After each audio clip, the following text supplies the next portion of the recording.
Soc Victòria Almuni, directora territorial de Cultura a les Terres de l'Ebre i vicepresidenta del Patronat de l'Institut Ramon Muntaner.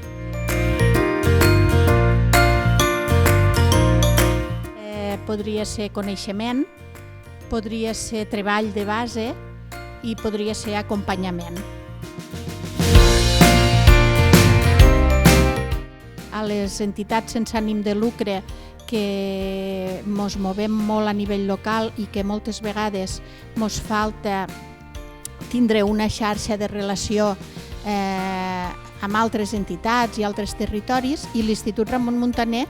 fa este paper, ens ajuda a visualitzar-nos, ens connecta entre tots, i des d'aquest punt de vista i molts altres que no es poden dir en un minut,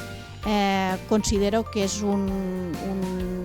organisme, una institució, una